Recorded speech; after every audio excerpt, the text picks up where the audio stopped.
Hey guys, Matt, Straight Race Cards here, and Christmas in March is upon us. The air, is a little bit cleaner, the sun is shining a little bit brighter, and people are smiling. Why is that? Well, my favorite time of year, March Madness is here. I cannot wait. My Baylor Bears are in the tournament, back a little banged up, but ready to get back in the tournament.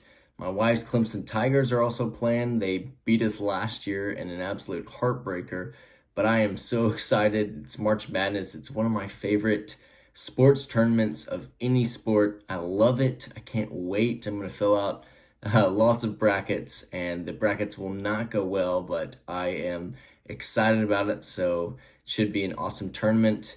I'm also doing a Net 54 March Madness bracket. For anyone interested, please reach out. I'm going to be giving away some cards of a few Hall of Famers, but excited about that. So great week ahead. And then also wanted to talk about the Dallas show and some of the pickups I made. And it was an awesome time. Was able to, go with my buddy Evan, and we had a blast together. He's, a Rangers guy looking for some Rangers autos, and he was able to get several of those, so it was a major success for him. And then for me, it was it's always fun just to be at a show and look at cards. The Dallas show is interesting because there's so many tables, but there's not a whole lot of vintage. So the first half of the show ended up didn't find a whole lot in the main room, but then ended up going to the Starlight room, which is kind of a room that's off to the side where there's lots of vintage to be had.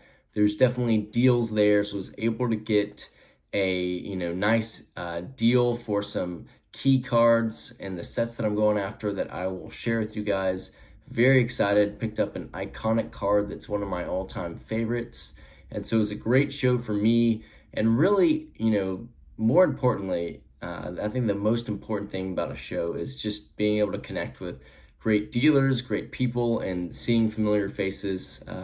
Shout out to Collector Not Hoarder for coming up to me and saying, hey, always fun to connect with another guy. So thanks for saying something. Great to meet you, brother. And so a lot to be excited about. I'm going to show you some of these pickups here, but it's been a great show, and excited to add some great cards into the collection. All right, so let's show some cards here. I wanted to start off, there's a few cards on the show that I ended up picking up for some friends and coworkers. I had a coworker that's a big Yankees guy, and he had been looking for this 54 Bowman Rizzuto.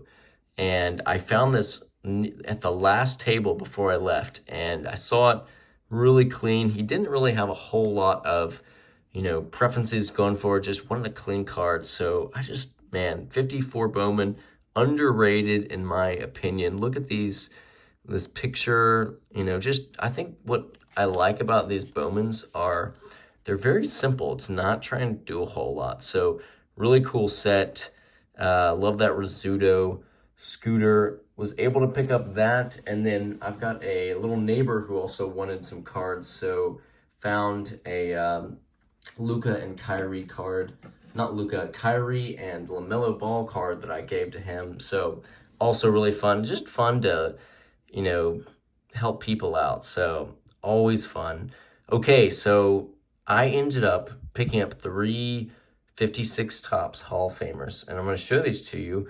And I'm excited because part of the show ended up being, I learned a valuable lesson, and that is always be just upfront and clear with the dealers on where you are at and where you want to be.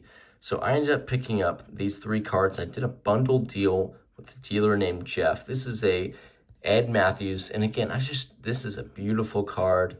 This one's probably the more off-centered out of the 3 that I bought, but I couldn't pass it up because of how clean it was. Love that image. 56s have great registration, but I just thought this is a great card. So that was the first out of the 3. The second is I picked up another card. I'm thinking about going after his run, and that is the Warren Spahn what a great lefty pitcher, one of the best lefty pitchers of all time. And so I saw this spawn, and part of what my mindset was going to the show was I want to be a little more patient. I don't want to just buy a card to add it into the collection to, check off the run, but I really want to be careful. And so I passed on several, decent 56s, but ones that I knew that I ultimately wouldn't be, long-term excited about. So the last card is a card that really I just get so fired up about. And this goes back to what I was saying about earlier. This is my Al Kaline 1956 Topps.